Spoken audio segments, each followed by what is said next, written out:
O podcast Contato Imediato é mais uma produção da TakeBiz Audiovisual. Para gravar seu podcast, vídeo corporativo, evento, curso online, vídeos para as redes sociais, documentários, videoaulas ou transmissões ao vivo, entre em contato com a gente.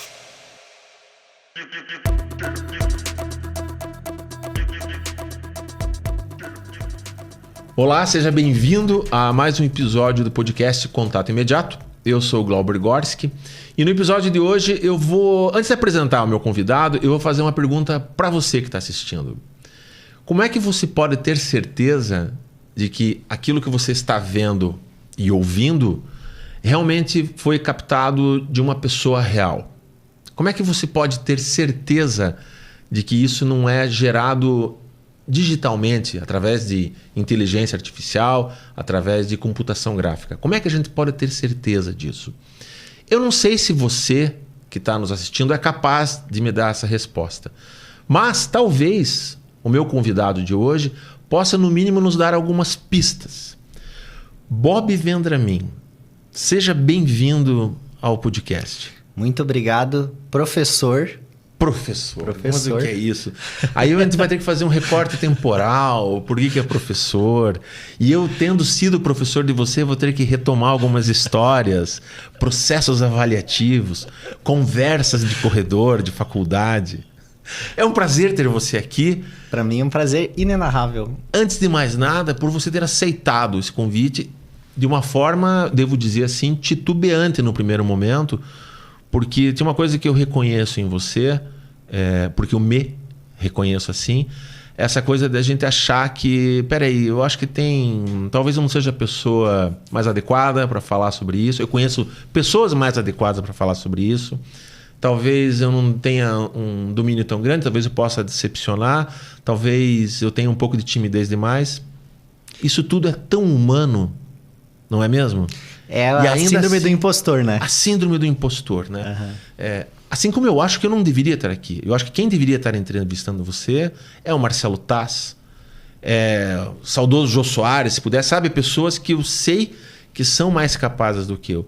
Mas não por isso a gente tem que se furtar, né? A dar o nosso olhar, né? A nossa visão sobre o mundo, sobre aquilo que a gente sabe fazer ou se propõe a aprender a fazer, que eu acho que é uma das coisas que a gente mais conversa e se alinha, no sentido de que se alguém é professor de alguém, nós somos professores ambos um do outro, porque a gente segue aprendendo, porque a gente segue querendo aprender.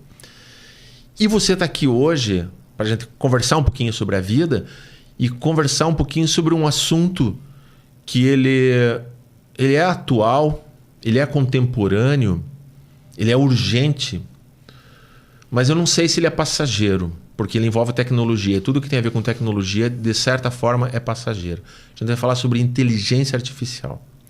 O Bob, ele é proprietário, é isso? É empresário, CEO, diretor, presidente de uma agência de marketing digital. É isso? Exatamente, a Kakoi. Uhum. Como é que você se chancela? Essa é uma dificuldade, realmente. Não só na vida, né? O que eu sou? Sou publicitário? Sou empresário? Você é formado em publicidade? Sou formado em publicidade. Hoje você dá aula também? Hoje eu dou aula de marketing no Centro Europeu. No Centro Europeu. Uhum. Quer dizer, você está colocando a cara na vitrine. Exatamente. E a voz no microfone. E a gente, como pequeno empresário, a gente se coloca jogando em todas as posições, né? Uhum. Então, hoje, as posições que eu jogo, vamos colocar assim, de maneira futebolística, apesar que eu não sou muito bom com analogias futebolísticas, sempre quando eu tento fazer isso, o meu sócio, o Ednei, que você conhece, ele fala, cara, não tente fazer essas analogias, porque você não entende nada de futebol. Mas elas são gostosas, essas analogias, né? As posições que eu jogo na Kakoi hoje, eu vendo. Então, eu vou atrás de clientes. Os clientes que vêm atrás da Kakoi, eu que atendo. Eu faço o planejamento das campanhas dos clientes. E eu trabalho com desenvolvimento web também lá. Uhum. E eu procuro, dentro dos processos, criar maneiras de fazer a inteligência artificial tornar a nossa vida mais fácil. Tornar a gente mais produtivo. nesses processos de criação, operacionais, enfim. Usar a inteligência artificial, trazer também para a equipe, né, novidades, né? Olha que ferramenta que foi lançada hoje. Olha essa nova versão desse modelo de linguagem, olha o que ela é capaz. Então, esses são os chapéus que eu uso dentro da Kakoi. Mas a Kakoi ela não foi concebida com esse intuito, olhando assim esse recorte de inteligência artificial. Quanto tempo tem a Kakoi? A Kakoi vai fazer 15 anos. 15 anos. Ela, me corrija se eu falar muita bobagem, ou se falar pouca bobagem pode corrigir também. Ela era, inicialmente, uma agência de marketing digital para desenvolver sites, né, para atender a parte de e-commerce também, de clientes e tal. Isso. Naquele momento, 15 anos atrás, não havia o termo local, né? Já se entende culturalmente a inteligência artificial há muito tempo, mas não era um plugin, uma engine que você tinha à sua disposição. Nessa época, a internet era bem diferente, porque a gente estava naquela web 2.0. Então, as redes sociais estavam começando a despontar. Né? 15 anos Orkut. É um tempo de... Orkut já estava, né? Mas tava num declínio Orkut. 15 anos, vamos falar assim, ali 2009, 2010. O Twitter já estava aí forte, o Facebook já estava. Foi acho que os anos que eu entrei nessas redes, né? Sim. Não havia Instagram ainda. Nessa época do Facebook, a gente emplacava aqueles virais. A gente fazia os memes no Photoshop, eu e o Ednei, e a gente publicava aquilo, normalmente alguma piadinha ou anedota política, e a gente conseguia viralizar as coisas de maneira muito fácil. Porque o algoritmo era muito generoso naquela época. Não tinha tanta gente assim, como gerando conteúdo, então a gente fazia uma coisa até não tão... Nossa, que obra de arte! E o pessoal compartilhava, e isso atingia mais pessoas, e daí era aquela bola de neve.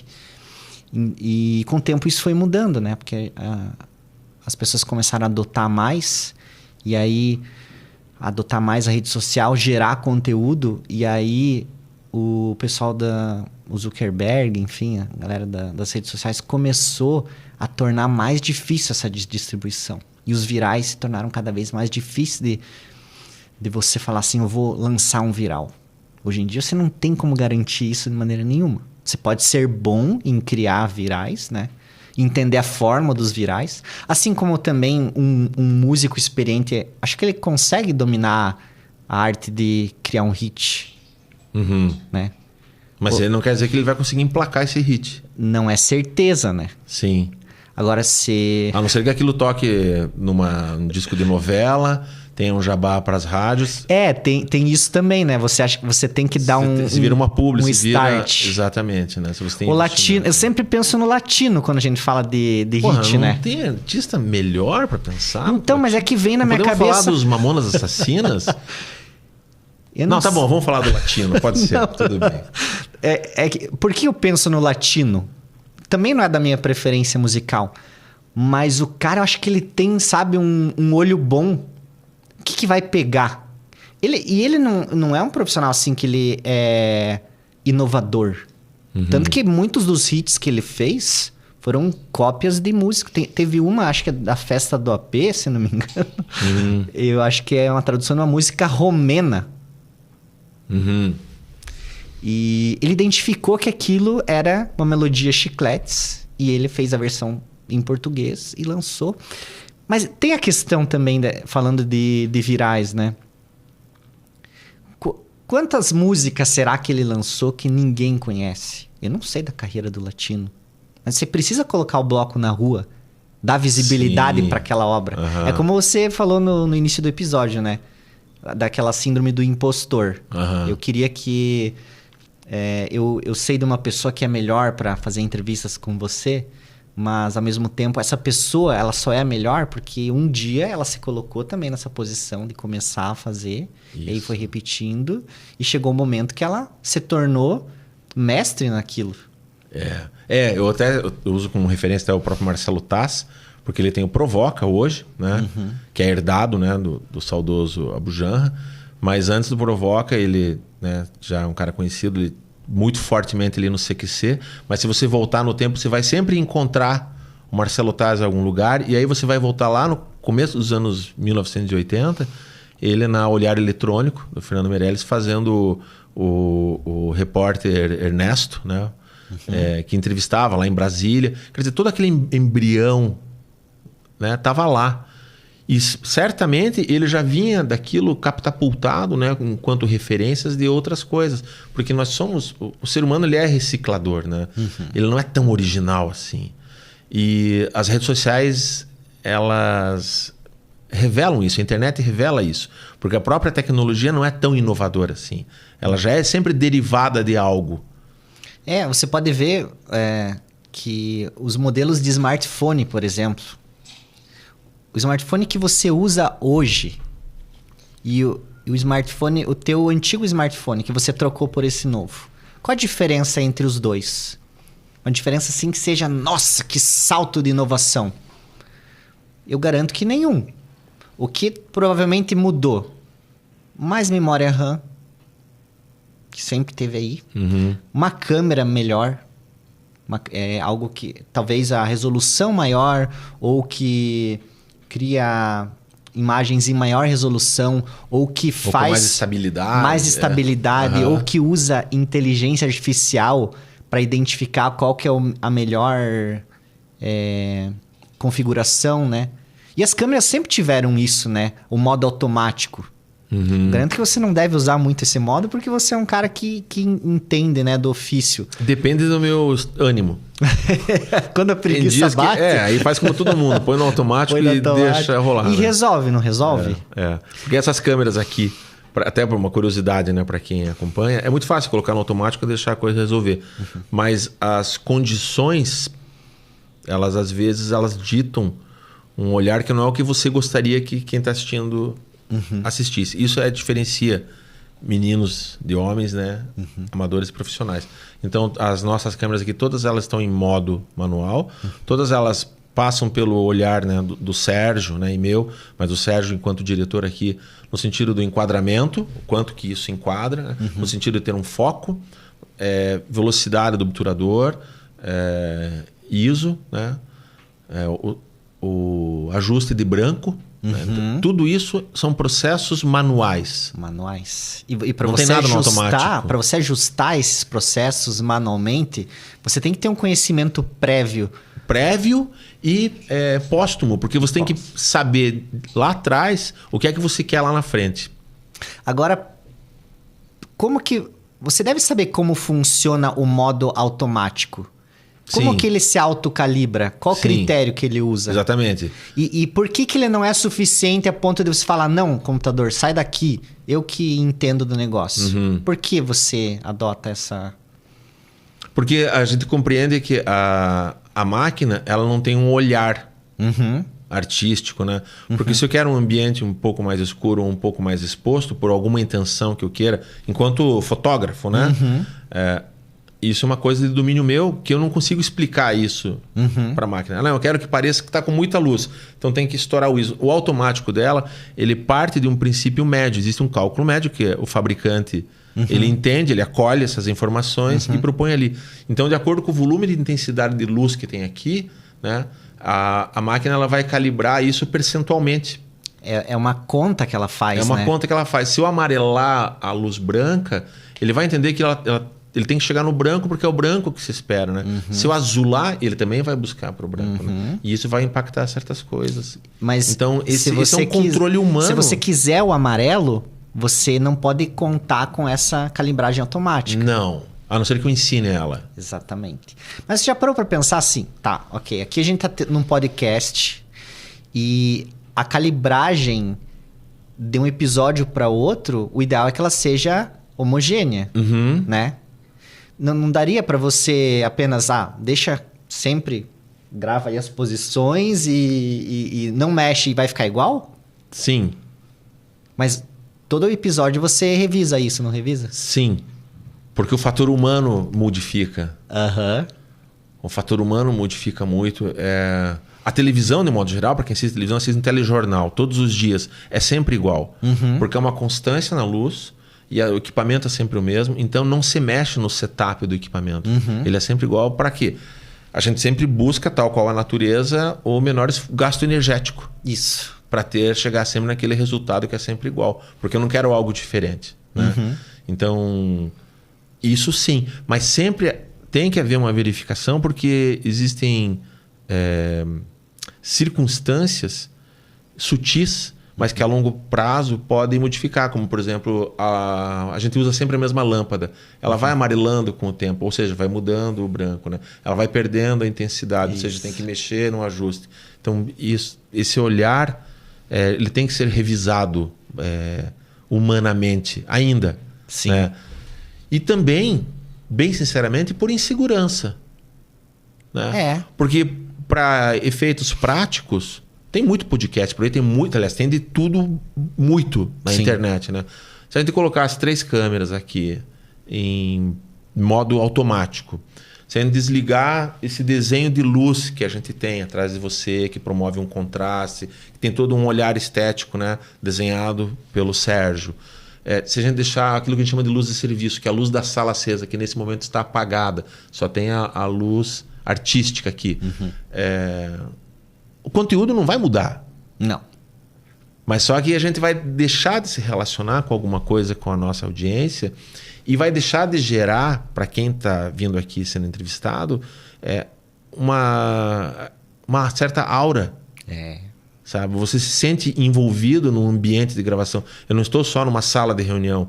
Eu estou num outro lugar agora. Estou sendo acolhido. Estou sendo acolhido num lugar fora do mundo. É como se a gente estivesse num pequeno limbo. No limbo atemporal e tal.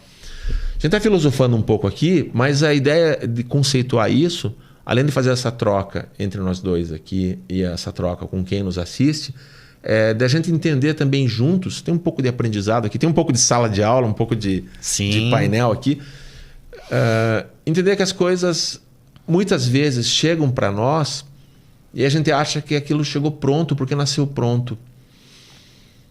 E isso muito pode nos enganar. Passa nos enganando a vida inteira. Você vai no supermercado decidido a comprar tantas coisas. Vou comprar pão, ovos e uma manteiga. Quem de nós sai do mercado com somente pão, ovos e manteiga? Né? O ambiente faz a gente mudar de ideia. Porque nós somos seres que não só raciocinamos, mas nós racionalizamos. Então a gente transforma aquilo que é sentimento ali no checkout, que você olha um bombom com muito açúcar, adicionado de açúcar, cheio de coisas, você nem tinha se predisposto a comprar aquilo. Mas você vai comprar porque você diz assim, eu mereço, eu estou precisando. Você racionaliza um sentimento que foi colocado ali, não está lá numa prateleira no meio do supermercado, na prateleira de baixo, com menos visibilidade. Não, está aqui no momento que você está parado olhando para os lados. Né? Mas isto posto, eu quero retomar a primeira pergunta que eu fiz na abertura desse episódio. E agora perguntar para você. Como é que quem está nos assistindo pode garantir que eu estou conversando com alguém de verdade? E esse tempo todo eu estava enganando quem estava nos assistindo, porque o que está à minha frente nem está à minha frente. Estou falando sozinho e é uma imagem gerada por inteligência artificial com um roteiro pré-concebido. Isso é impressionante e prova como sou um bom ator, porque eu estou desempenhando sozinho. A própria inteligência artificial faz com que o personagem à minha frente crie réplicas, né, que vão validar a minha fala. Ou não, ou você é uma pessoa de verdade à minha frente. Ninguém vai saber. Tem que ter como saber isso, Bob. Como que faz para saber? Eu diria que hoje em dia ainda dá para você distinguir e não teria como eu ensinar como que faz isso. A pessoa pode duvidar nesse momento que está olhando para você, tá? Enquanto eu falo, a pessoa está te vendo. Ela pode duvidar se você realmente está usando óculos ou se você tem barba. Ela pode duvidar se o teu timbre de voz é esse mesmo. Sim, com certeza. O fato, por exemplo, do óculos que você mencionou, isso a gente vê naqueles filtros de Snapchat, Instagram, que você consegue colocar esse tipo de objeto em tempo real, no vídeo ao vivo. Não precisa de uma edição, né? Um efeito especial para colocar. Voz, mais fácil ainda. Qual que é o timbre de voz que você quer para você? Eu posso mudar aqui? Posso escolher algum aplicativo que faça isso? Olha, que você consegue mudar assim ao vivo? Não ao vivo. Quer dizer, depois de gravado, tá tudo muito mais, se não fácil, muito acessível, Essa né? tecnologia tá tão difundida hoje que se você digitar lá no teu mecanismo de busca preferido ou na tua inteligência artificial preferida, programa que altera o timbre de voz, você vai encontrar 30. E dessas, várias gratuitas. Então, isso mostra que é uma tecnologia muito popular, muito acessível hoje em dia. Sim, até pouquíssimo tempo atrás, quando você tinha um depoimento de alguém que queria se manter anônimo, fazia a famosa voz de pato. Voz de pato. Uma voz distorcida. Hoje não. Hoje simplesmente eles falam. Essa voz foi alterada por inteligência artificial. E você escuta um ser humano falando. Um ser humano. Só que é uma outra voz que não é a voz da pessoa original. Você anonimiza Aham. sem desumanizar. Isso. Cara, isso é surreal? impensável. Isso não se considerava isso, né? Por exemplo, eu já vi isso em que você pega, por exemplo, tira uma foto de uma família. Digamos que você é dono de um parque de diversões e você tirou uma foto de uma família para colocar lá no teu site. Só que você não tem autorização para usar a foto daquela família. Você não tem contato com essa família, né? Ela foi embora, você não teve a chance de pedir essa autorização. Então, o que você faz? Você faz um face swap na cara dos membros da família e pronto. Você usa uma foto real, mas você altera de forma a descaracterizar. Sem desumanizar. Sem desumanizar. E ali fica impossível de saber que aquilo foi alterado digitalmente. Porque a imagem em si ela não foi criada por inteligência artificial. Certo. Ela foi alterada. Uhum. Mas mesmo legalmente, se passar por uma perícia, por uma denúncia, não tem como saber? Não tem como saber. Tem como, por exemplo, alguém que talvez seja um perito em falar assim, ó, essa aqui tá com um cara que foi alterado por inteligência artificial. Mas essa pessoa tem que ter feito... Tem que ter muita vivência para poder dizer. E ela não vai ter 100% de certeza. Porque é indistinguível. Hoje em dia, a gente tá em um nível que é indistinguível. Você lembra um filme? Você que adora falar de filme. Que eu tô quietinho aqui no meu canto. Não falei de filme nenhum. Eu acho que é o Schwarzenegger. Que ele faz parte de um programa de televisão. Que daí os caras lutam até a morte. Sim. O Sobrevivente. O Sobrevivente. É baseado num livro ou num conto do Stephen King. Exatamente, o Sobrevivente. É isso. E aí você lembra de uma luta dele. que eles filmam com outro cara, daí colocam a cara dele. E eu lembro desse filme e eu falava pra mim mesmo. Na década de 80, final da década de 80 esse filme. E aí ele mostrava, né, aquelas guidelines na cara do cara, e daí troca e tal. Eu falava, cara, capaz que isso é possível, né? Ficar tão perfeito assim. E hoje em dia o deepfake mostra que é muito possível. Muito possível. Eu sigo um canal, tem no Instagram, procurei Brian Monarch. Ele só coloca o Schwarzenegger cantando com uma noviça rebelde, com a voz do Schwarzenegger e desafinado igual o Schwarzenegger, com o rosto. Outro dia ele substituiu o clipe inteiro do I'm Bad, né, do Michael Jackson, com a cara do Schwarzenegger cantando e é I'm Back. É sensacional, cara. E é prazeroso de ver, porque além de ser engraçado pela figura que é, né, dentro de uma outra circunstância, é que a gente fica procurando os defeitos e vira e mexe. Ali vira e mexe encontra. Mas é muito pouco. Essa cor aqui não tá muito boa e tal, né? A gente que tem olhar mais mas não clínico, se compara, né, com qualquer coisa feita de 20 anos atrás para trás, assim. Não. E a cada dia que passa é mais fidedigno. E eu não vi especificamente esse canal que você falou, mas eu vi alguns que ele Eu não sei se você recorda, mas o Nicolas Cage era para ter feito um super-homem em algum momento, né? E tem várias dessas histórias de atores famosos que eram para ser o personagem que foi icônico. Você deve ter vários exemplos aí. Mas o que essa galera de deepfake faz? Eles tornam isso realidade. Sim. E daí eles colocam o Nicolas Cage realmente como super-homem. E daí você tem aquela oportunidade de ver aquilo. E é muito fascinante. Você olha aqui e fala, nossa. E às vezes fica legal, combina. Não, fica muito legal. Fizeram isso com algumas cenas do Mad Max, A Estrada da Fúria. O antigo.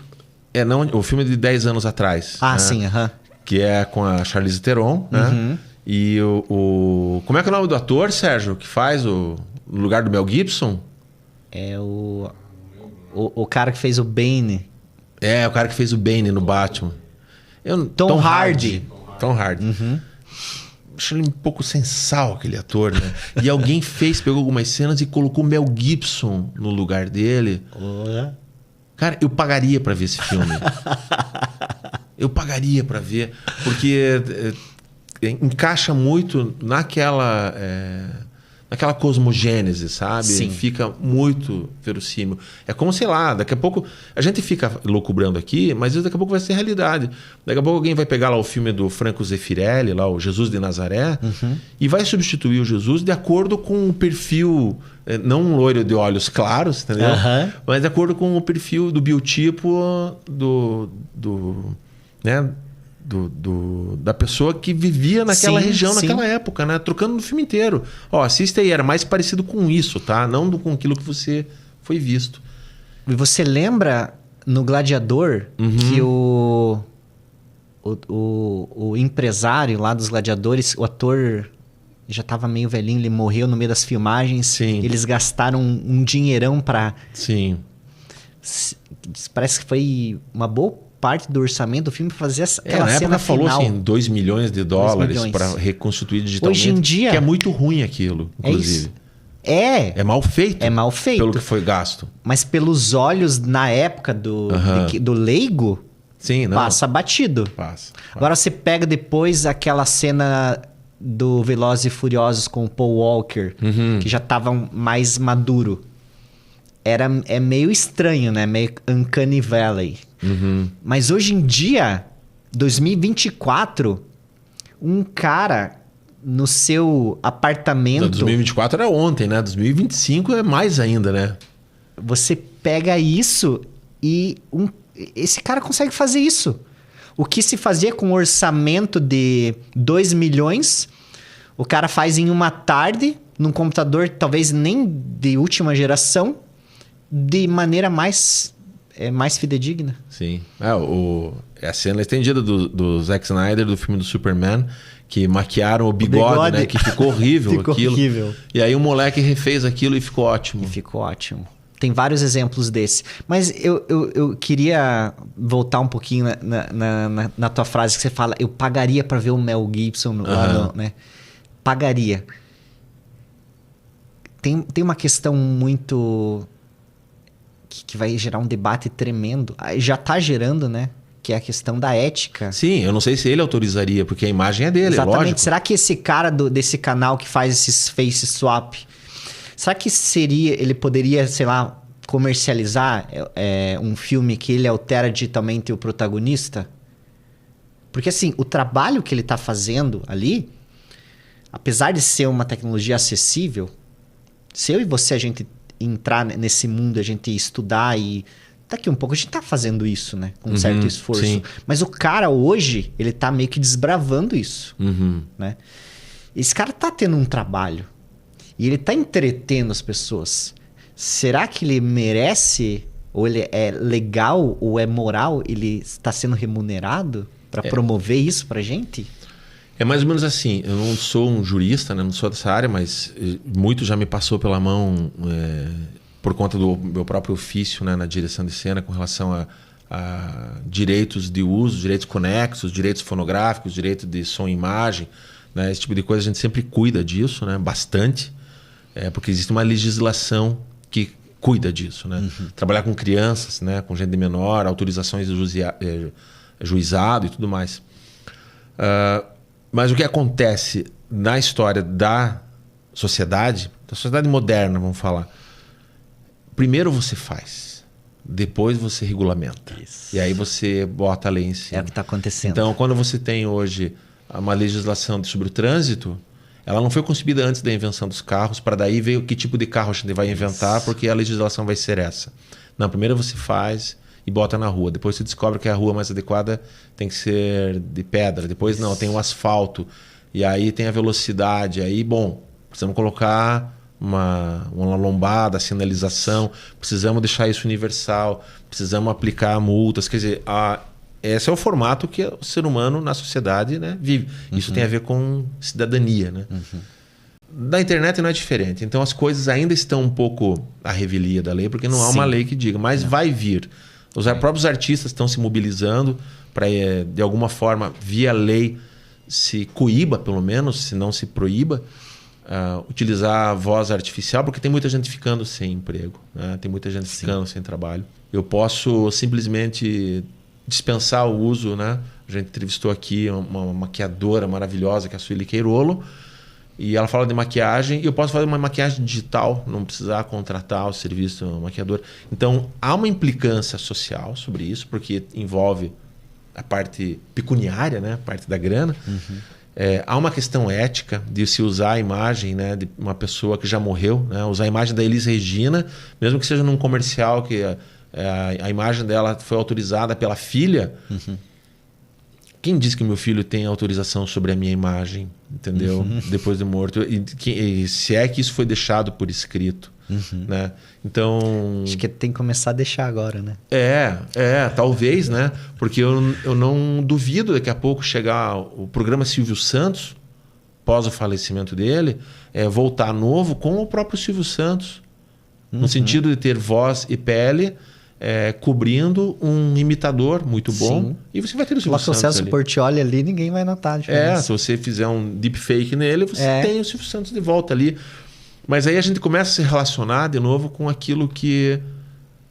o que é real, né? E se é que importa o real. O ser humano se relaciona com a fantasia. Não tem problema nenhum com isso. Mas ele sabe que é fantasia. A gente vê filmes sobre...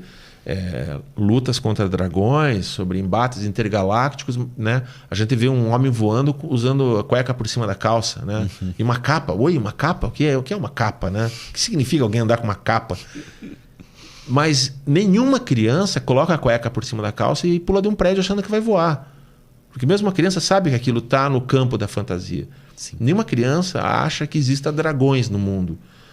Mas está se relacionando com um aspecto que a gente tem muito forte, que é a analogia. Né? Então, ela é sempre à nossa disposição. A metáfora, a fantasia está a serviço de explicar isso. Mas há de se diferenciar uma coisa da outra. Porque isso tem a ver com a narrativa humana, de querer convencer o outro. E em tempos de rede social, você fabrica um vídeo que você quer convencer as pessoas que ele é verdadeiro, mas ele não é. E você, para você dar visibilidade, como a gente estava falando dos virais, né? Você tem que produzir aquela peça e você tem que dar meios para que aquela peça possa chegar pelo menos para algumas pessoas, para que essas pessoas possam difundir aquilo. Só que você está fazendo um material apócrifo, né? Você não quer que as pessoas saibam que foi você que criou aquilo, porque não é certo. Você está cometendo um crime. Então, você tem que... Só que você precisa de alguma pessoa real que dê aquela chancela. Já parou para pensar nisso? E aí eu vejo muita gente, inclusive político. Eu não vou citar nomes aqui, mas eu vejo contas de figuras políticas que pegam vídeos falsos, sabem que são vídeos falsos, e aí postam na rede. E aí, só que a legenda deles... não é, olha só que absurdo isso aqui. Tá. Não. Será que isso é verdade? Ele coloca, qual é a sua opinião? E aí ele se isenta da responsabilidade de estar disseminando algo falso. Tem que legislar sobre isso. Né? Tem que legislar sobre isso. No fringir dos ovos, como se dizia antigamente. no dia a dia, o que é que a inteligência artificial já está atuando na vida das pessoas e as pessoas talvez não estejam percebendo. E aí a gente se deslumbra agora e daqui algumas semanas ou meses, mas por que não é sempre assim daqui para frente, né? Como é que a inteligência artificial já está impactando na vida, logicamente, estou falando aqui de um cidadão classe média, né? Classe média alta, né? Alguém que tem pouco de acesso a esses recursos. Porque a situação, de um modo geral, não é para todo mundo, né? Não, você precisa do mínimo de um acesso à internet. Meu amigo, minha amiga que está assistindo aqui, a vida real não é isso que você está vendo e ouvindo. A vida real é quando você desliga o equipamento à sua frente e olha ao seu redor. Está muito mais real essa nossa conversa aqui do que a pessoa que está nos ouvindo. Mas a gente se relaciona nesse campo de qualquer forma. Mas o que já está acontecendo, fora essa questão de algoritmos, daquilo que chega na gente, né? Mas de forma prática, o que você já tem visto acontecer? Eu acredito que o que mudou mais desde a popularização do ChatGPT, que é o pioneiro, né? É que tornou as pessoas mais produtivas. Elas perdem menos tempo fazendo a mesma coisa que tomava mais tempo coisas antes. Operacionais. Vou te dar um exemplo assim que antes dessa popularização da inteligência artificial, eu poderia perder uns 45 minutos fazendo. Você que é da área de comunicação e já trabalhou em agência, você sabe que sempre tem um momento que o cliente ficou insatisfeito com alguma coisa que a agência produziu. E aí tem aquela troca indas e vindas de mensagens, e-mails e tudo mais. A situação vai se tornando mais complicada. Os retrabalhos. Os retrabalhos e tal. Beleza. Então, digamos que a situação ficou num nível que você precisa pegar aquilo e precisa escalar para alguém na hierarquia, um diretor, por exemplo. Resolve isso aqui porque já passou, né? Você tem que dar um limite para esse cliente, você tem que desligar esse cliente, você tem que fazer alguma coisa. Você tem lá 30 trocas de e-mail com vários parágrafos. Então, a pessoa tem que sentar, ler todo aquele texto, tem que ponderar sobre o que foi justo e o que não foi justo. Ela tem que olhar aquela situação. Imagina o tempo que se perde vendo isso, depois elaborando um texto para talvez se justificar, talvez, enfim, se posicionar. E hoje em dia, o que você faz que resolve em 2 minutos? Você copia tudo aquilo, cola na inteligência artificial e fala: o que aconteceu aqui? E ela responde para você de maneira resumida. Tira o ruído segundos. Em segundos. E de maneira isenta. Né? Depende muito de como você pede para a inteligência artificial fazer aquela análise, né? Se você fala assim, eu quero que você dá um contexto, né?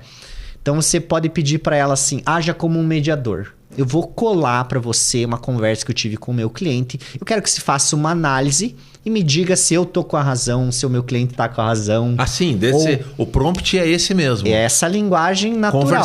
Conversada. Natural. Exatamente. E você vê Nessa você já salvou 45 minutos do seu dia. Você salva tempo de leitura, você salva tempo de análise, você salva tempo redigindo um texto com um pedido de desculpa ou uma retratação. Então, o teu dia, você cria mais tempo usando a inteligência artificial para você. E o que é engraçado é o seguinte, isso acaba humanizando a gente, de certa forma. Por quê? Porque você concorda que é desgastante fazer esse tipo de coisa, né?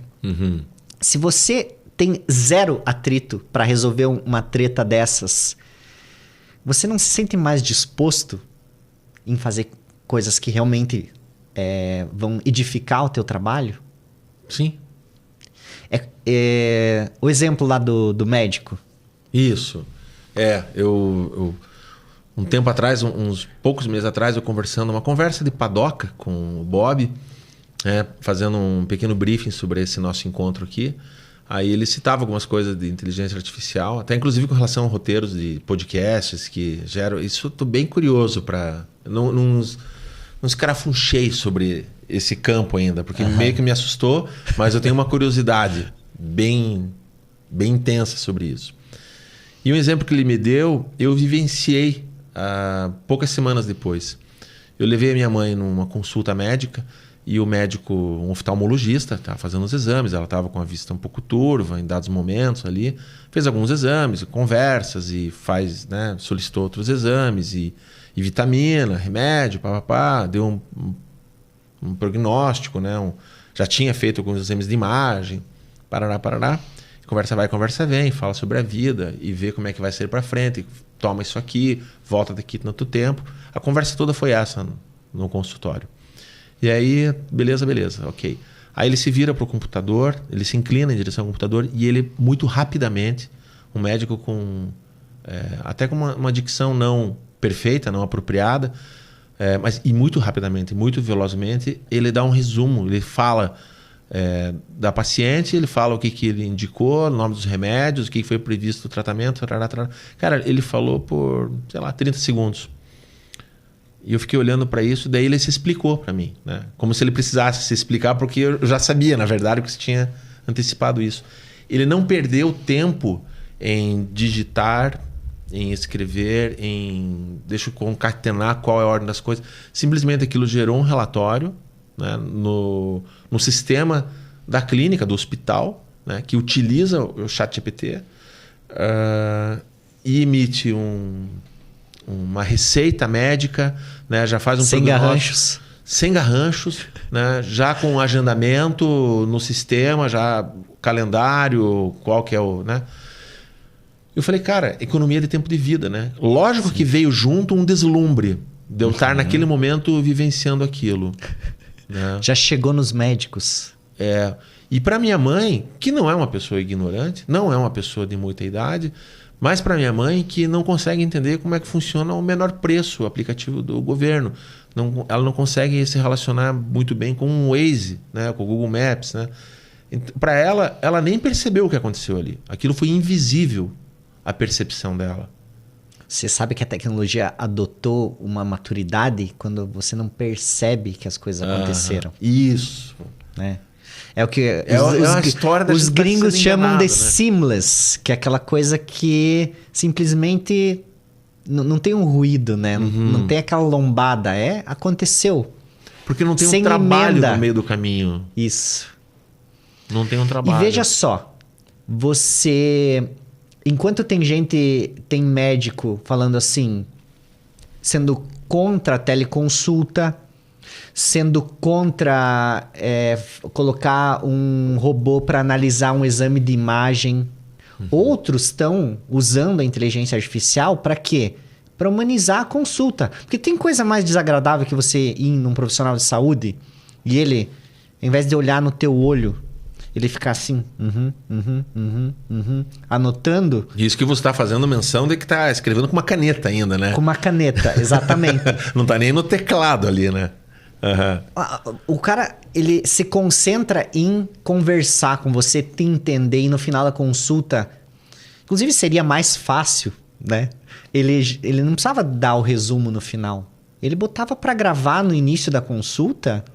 Gravava você, gravava sua mãe, gravava ele. E no final da consulta ele só mandava um comando assim. Faça um resumo aí do que foi. Tem alguns hardwares que você anexa ao celular, né? Sim.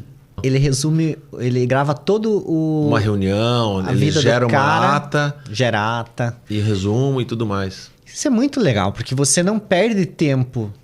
Ao mesmo tempo que também... Eu sou um cara que gosta... de interagir com um papel e uma caneta, porque eu acho que isso ativa, de certa forma, as ideias, exercita a escrita, impede que nosso cérebro apodreça, como muita gente está dizendo, né? O termo agora do A gente tem que tomar momento, esse cuidado, né? Porque a nossa vida, ela tá ficando um pouco... Essas facilidades do dia a dia, elas estão tornando a gente miserável. O fato de você não precisar ir num restaurante mais, você vai lá e pede no iFood, ou não precisa cozinhar, não precisa mais lavar louça, tem a máquina de lavar, você não precisa mais lavar roupa, a máquina lava. E a gente chega no momento que a gente vira escravo do dinheiro, porque a gente tem que sustentar todos esses aparatos tecnológicos para fazer com que a gente não trabalhe.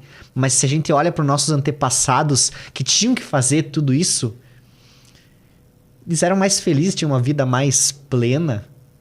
Não sei se eu estou exagerando aqui. Também não sei. Algumas pessoas talvez concordem com você nesse momento, algumas talvez discordem, mas é algo a ser pensado. Você que é um cara que gosta de psicologia e... Achei que ele ia falar que eu gosto de cinema de novo.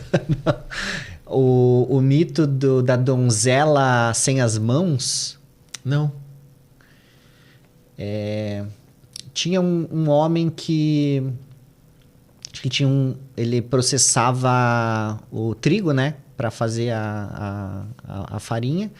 E aí chegou o diabo para fazer um acordo com ele. E falou assim, eu vou te tornar um homem rico.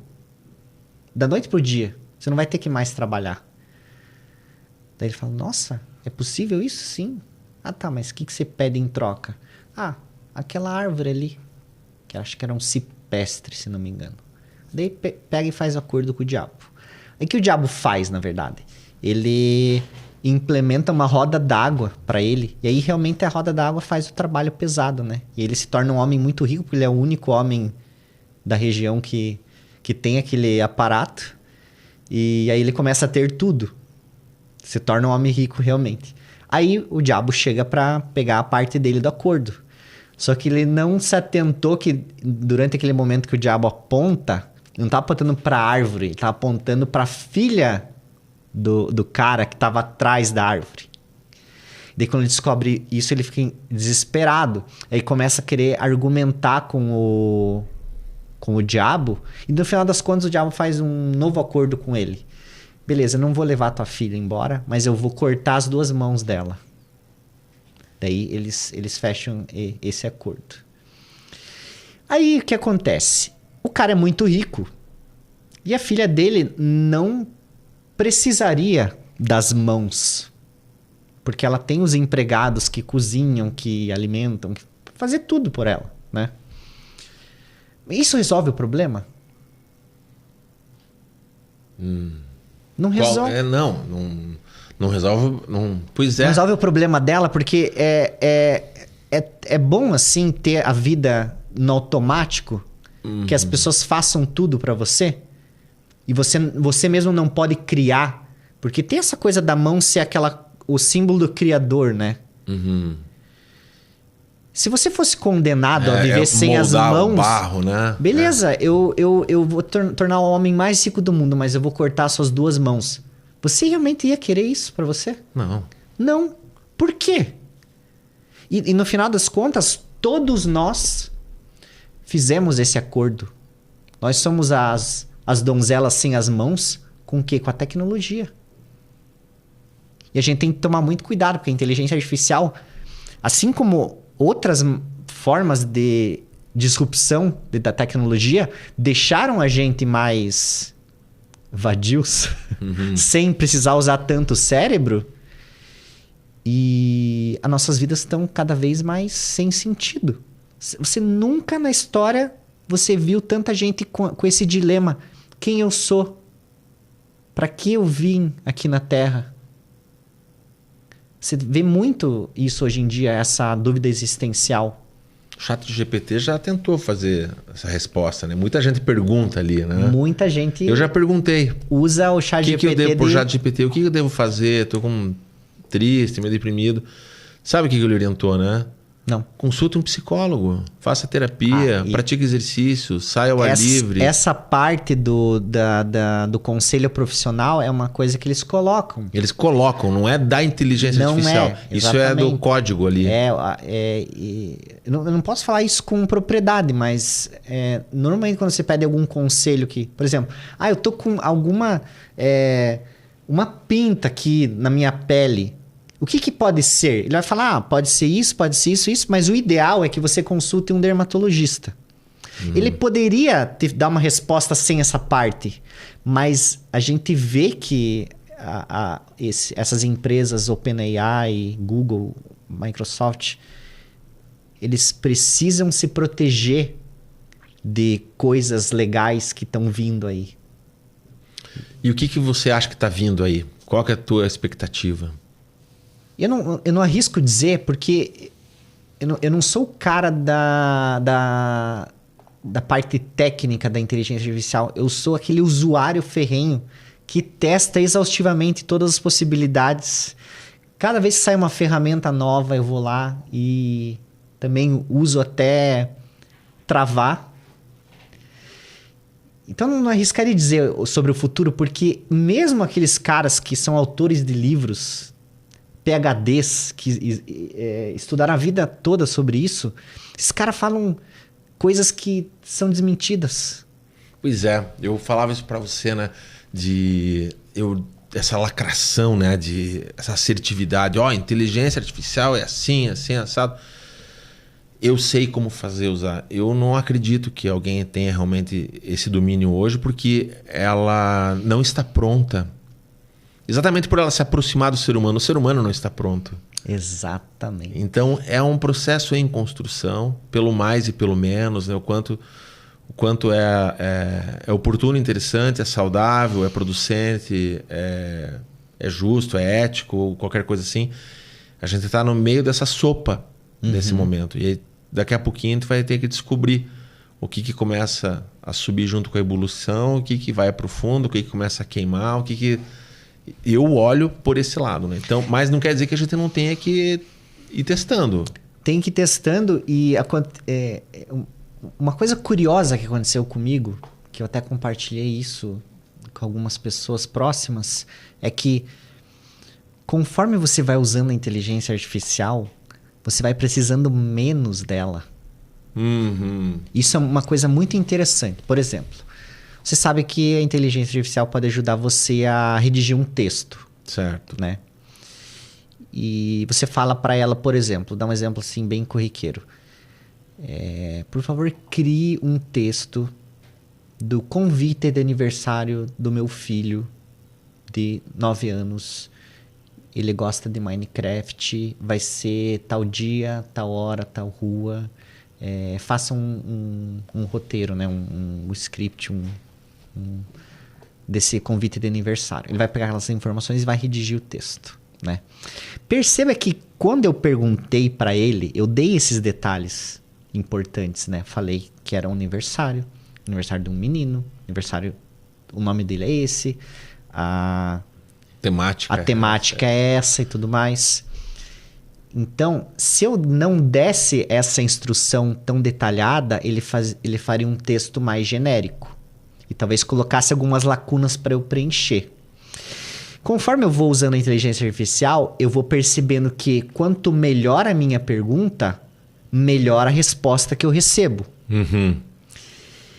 E vai chegar um momento que eu vou estar fazendo uma pergunta tão elaborada que quase que nasce a resposta junto. E daí você nem precisa mais. Porque você está usando a inteligência artificial para raciocinar. E isso é uma coisa espantosa. Porque eu não achei que isso ia ser uma coisa que eu ia perceber. Mas eu percebi. Não, isso de cara eu já senti quando eu fui utilizando. Eu me embrenhei muito, já mais de ano, com o ChatGPT e eu fui percebendo que o quanto ele ia demandando em mim processos criativos e foi acessando lugares em mim à medida que ele ia devolvendo as minhas demandas. E as respostas dele sobre as minhas demandas exigiam também de mim um prompt mais adequado e eu fui buscar mais recursos. E os aplicativos que geram imagens, mais ainda. Sabe aquelas coisas que a gente estuda na faculdade e muita gente não gosta? Semiótica? Semiótica nem se fala, né? Mas as coisas mais técnicas mesmo, por exemplo, fotografia, né? Filme 50mm, exposição ISO 320. Plano. Em contra-plongé com uma luz difusa, né? Num preto e branco, no estilo noir, 1950. Cara, à medida que você sabe o que você quer visualmente na tua cabeça e consegue transformar isso em prompt, para não dizer em códigos, né? Isso. A hora que você alimenta, aquilo vai ajudar a chegar no resultado que você esperava muito próximo. Então, a teoria, ela começa a fazer muito sentido, né? A etimologia, né? O conhecimento técnico, né? Dos enquadramentos, né? O que é um plano geral, o que é uma lente macro, o que é profundidade de campo. Se você não tem esse repertório, você não seria capaz de gerar aquela imagem. Talvez aquilo gerasse acidentalmente, né? Isso. Mas você não está ajudando a inteligência artificial a fazer um trabalho que você gostaria que ela fizesse, né? Exato. Simplesmente no sentido de encurtar o tempo. Sabe aquela coisa da pessoa que tem a aptidão de... essa pessoa ela sabe mandar, essa pessoa ela sabe executar. Isso. Né? O que você recomenda para quem está nos acompanhando e tem curiosidade, aqueles que ainda não mexem nisso, mas poderiam dar uma passeada? Se bem que há pouco tempo entrou no próprio WhatsApp. Né? O Meta AI. Você conversa com ele gera imagens, gera textos, mas ele faz pesquisas. Ainda é bem limitado em relação ao ChatGPT, mas digamos que a popularização maior da inteligência artificial, porque o WhatsApp todo mundo tem. Agora, todo mundo tem WhatsApp, tem também acesso à inteligência artificial. Eu recomendaria o ChatGPT, que é o pioneiro, né? Aquele que chegou antes e bebeu água limpa. Realmente, eles estão nesse jogo há muito tempo. É um produto mais bem maduro, mais bem acabado. E, claro, eu poderia dar uma aula de como fazer um prompt legal aqui, mas é muito mais bacana você explorar por si da seguinte forma. Converse com ele como se você estivesse conversando com um amigo. E faça alguns testes. Tente ver qual tarefa do teu dia a dia você poderia delegar para ele, para ver se ele vai mandar bem. Por exemplo, hoje eu tô com 4 reuniões. Meu dia tá uma loucura. Eu tenho essas tarefas para fazer. E eu tô um pouco inseguro, ansioso. O que eu posso fazer para otimizar a minha agenda? E daí você manda os teus compromissos e vê o que ele vai responder. É muito legal fazer isso. Porque ele realmente vai fazer uma análise daquilo. Fala assim, se você pegar essa reunião aqui e remarcar, e nesse intervalo você vai poder resolver isso, né? Essa reunião não parece tão importante, se você pode deixar para a semana que vem. Sabe?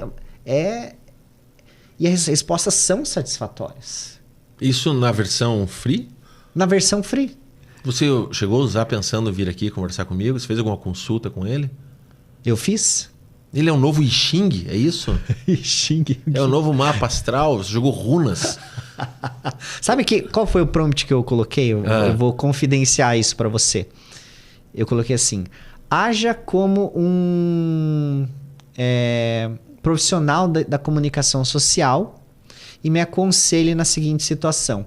Estou indo num podcast para falar sobre inteligência artificial, mas fui acometido pela síndrome do impostor.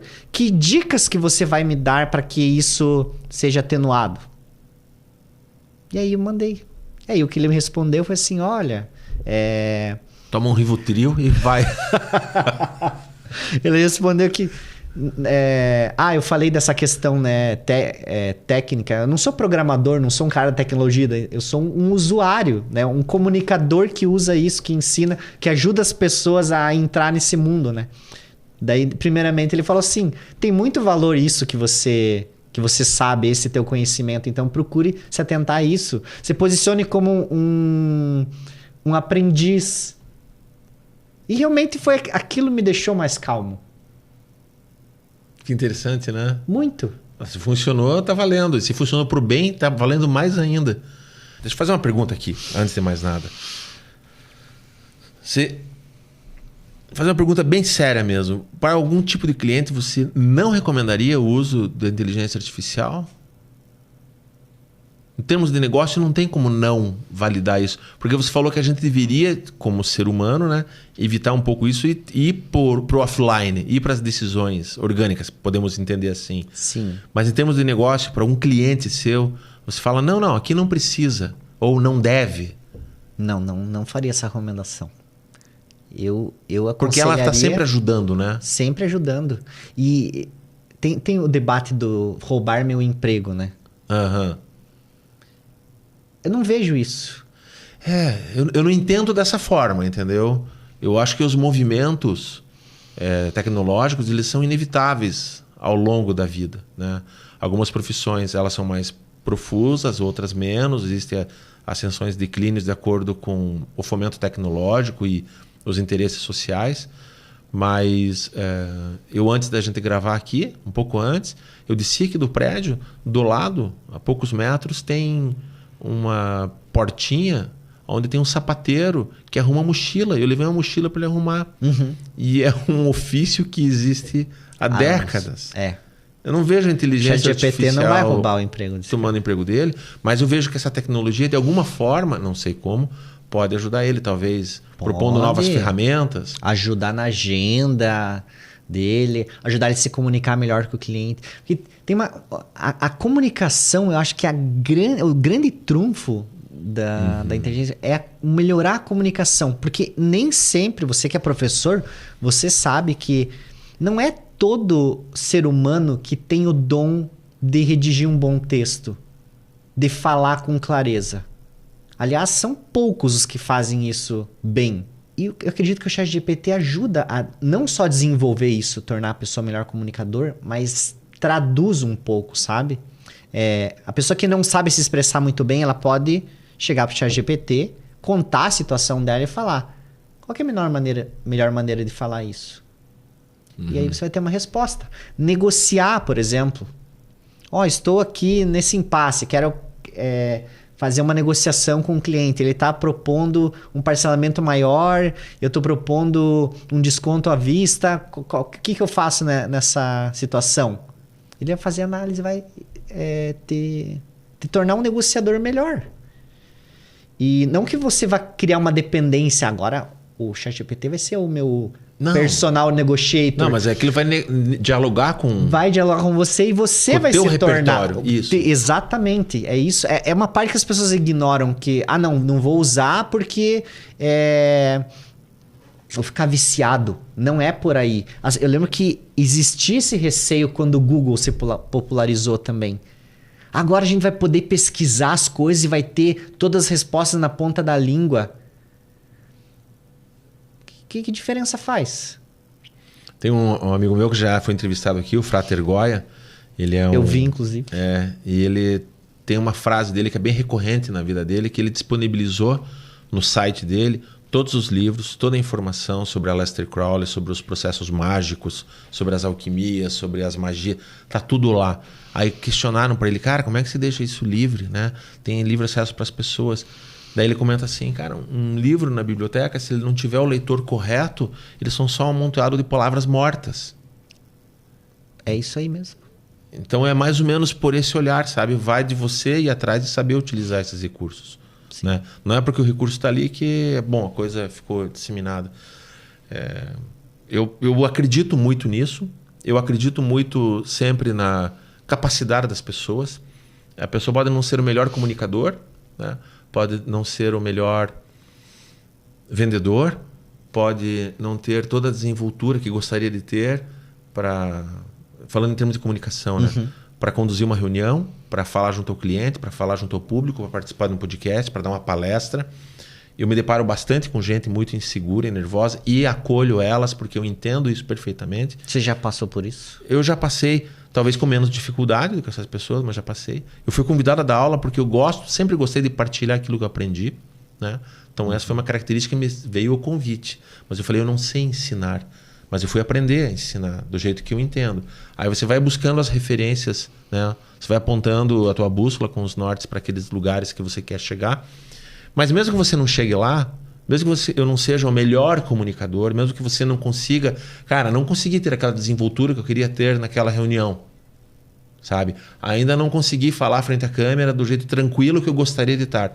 Mas se você seguir os processos, isso eu acredito muito, e não é porque eu acredito, é porque de fato é. Você se prepara devidamente. Se você fizer aquecimento vocal, se você fizer um pouco de respiração, se você aprender aonde olhar para a câmera, se você aprender a como construir a sua postura, se você aprender a trabalhar a sua dicção, se você aprender a entender como que tem que ser fluido o seu raciocínio, né? Teu tom de voz, Se você aprender tudo isso, cara, ainda assim talvez você não chegue lá daquele jeito. Cara, mas você já vai estar muito distante de onde você estava. Uma evolução E exponencial. essa conquista tem que ser celebrada e tem que ser acolhida.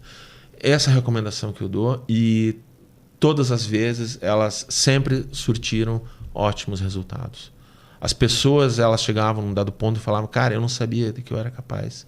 Pô, muito obrigado. Eu falei, não agradeça a mim, agradeço a você por ter permitido assim.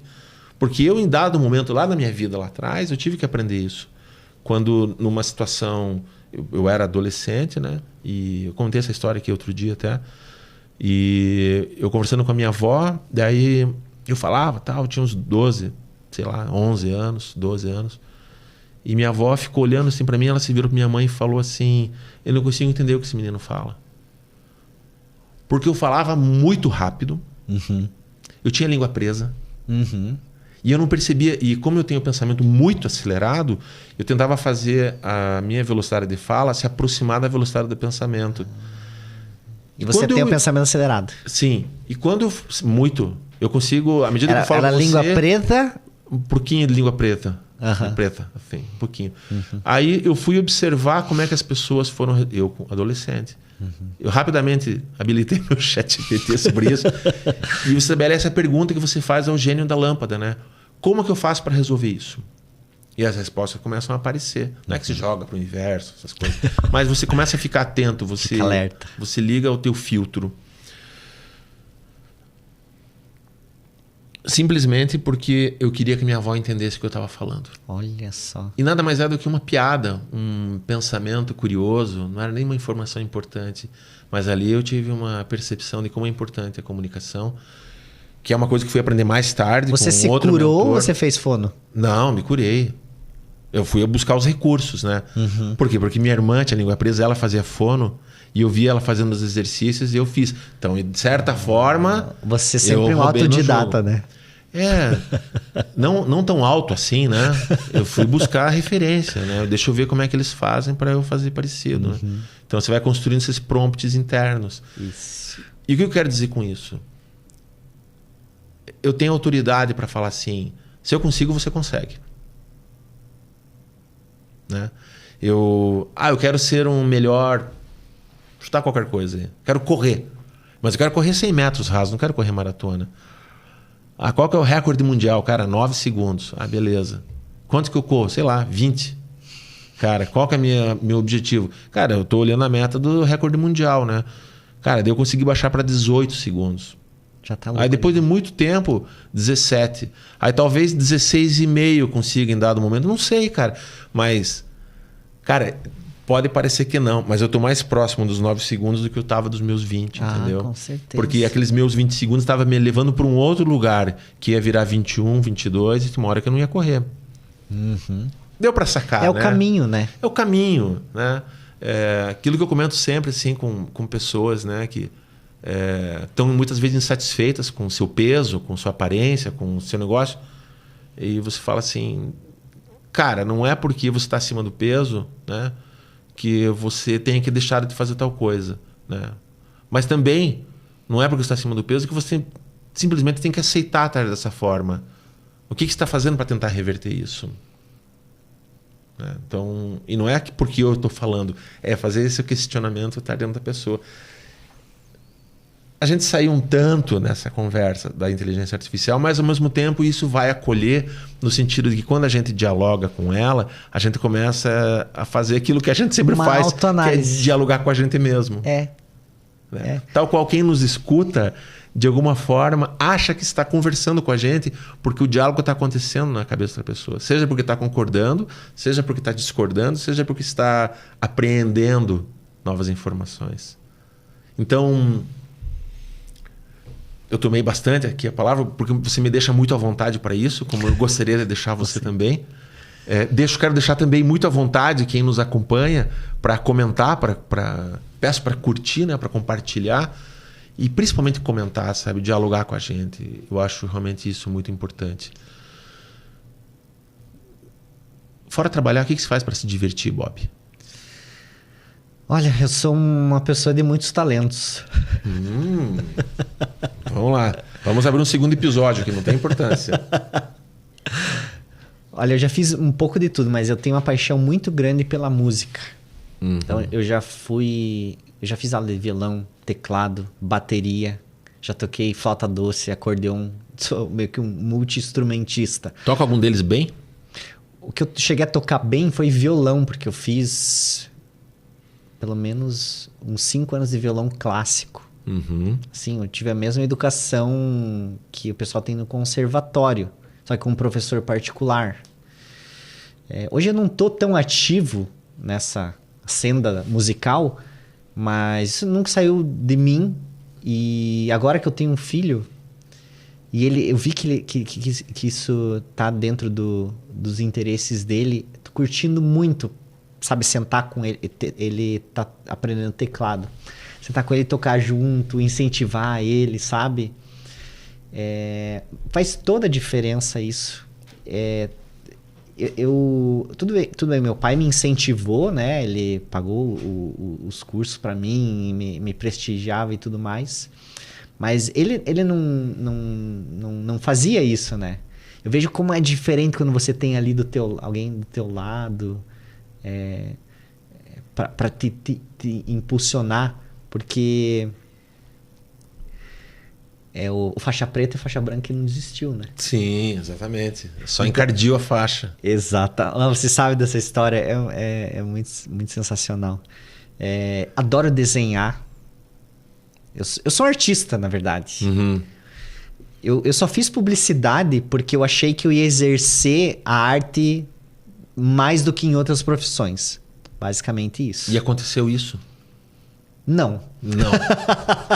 mais um aspecto que a gente tá junto, né?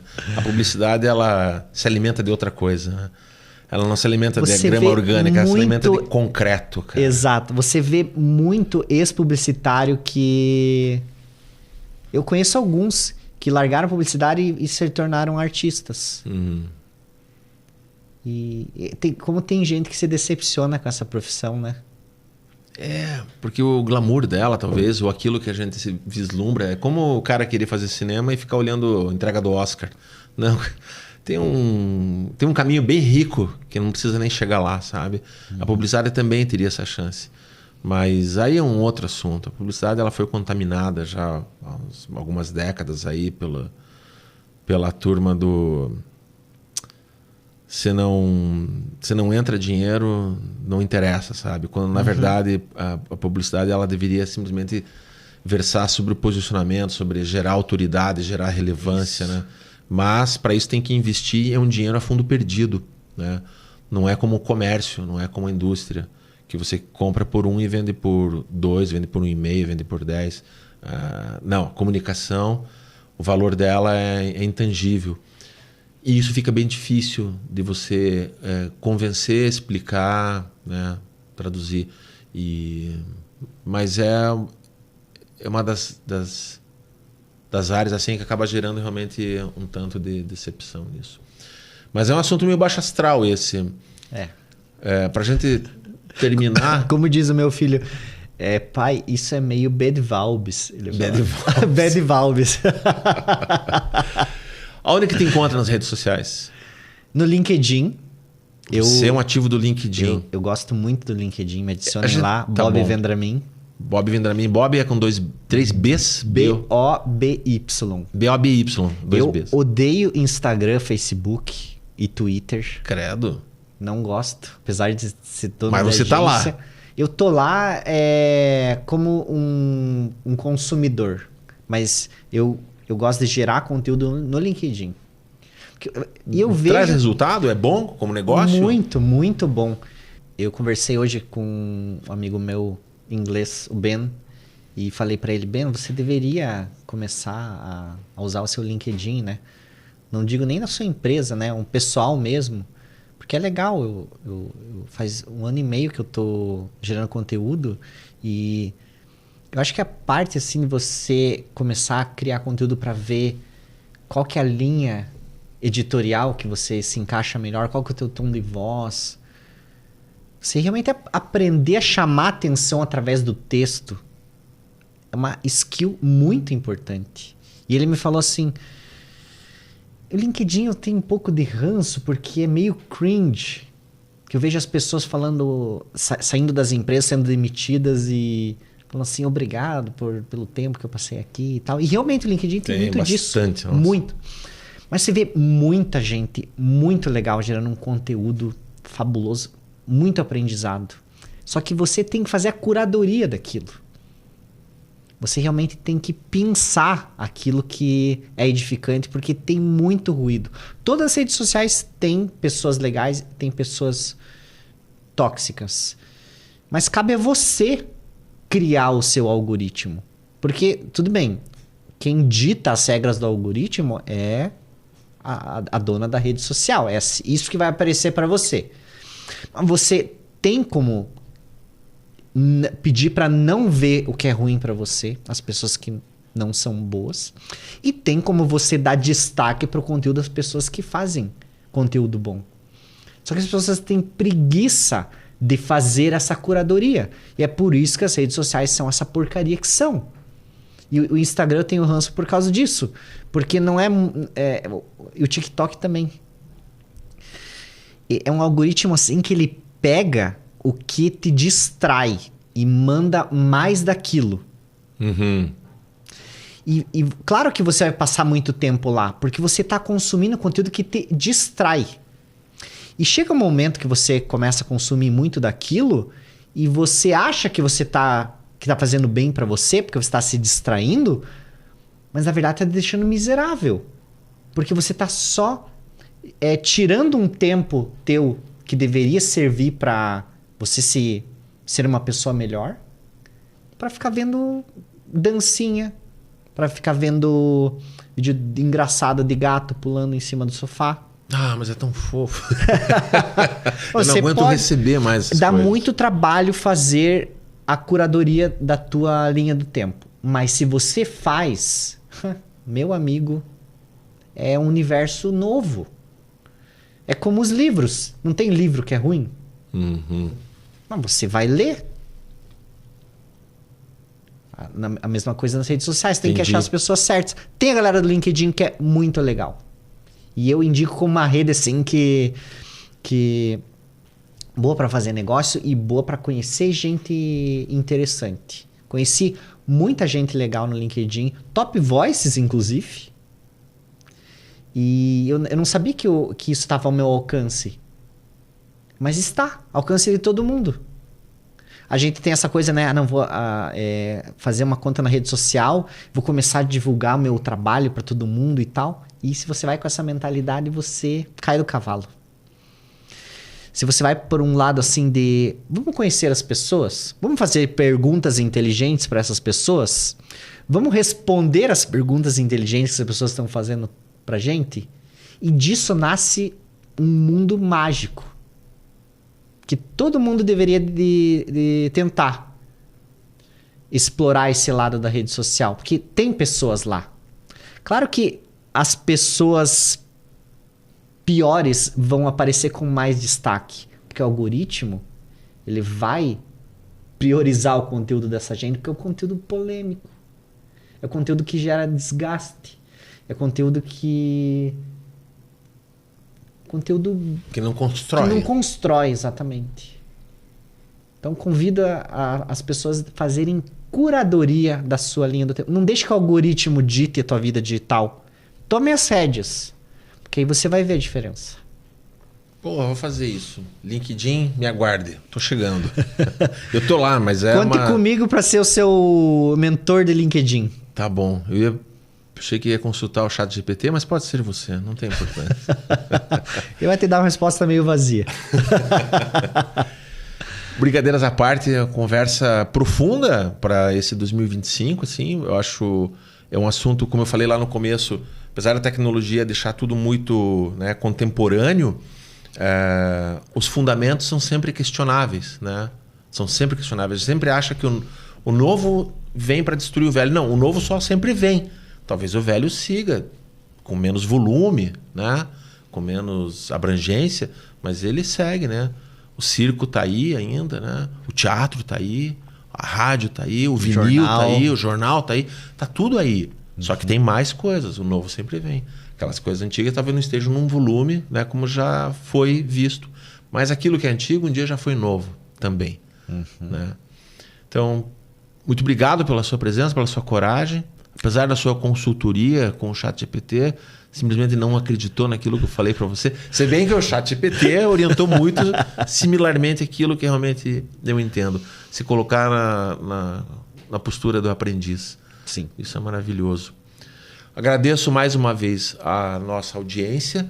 Esse é mais um episódio do Contato Imediato, feito aqui na Take Biz. Se você quiser participar, até participar, vamos ver se a pessoa... Será que tem alguém que quer participar de um Com podcast? certeza deve ter. Tem, já pessoas que se convidaram aqui. Mas se você quiser indicar para alguém, se quiser dar uma sugestão, ou melhor ainda dos mundos, se você quiser um podcast para chamar de seu, quiser contratar os nossos serviços, nós estamos à disposição, basta entrar em contato. É um caminho que ia edificar muita gente ter o próprio podcast. Para mim, a rede social é o podcast. Vai superar o LinkedIn, talvez. Saúde, saúde. Saúde!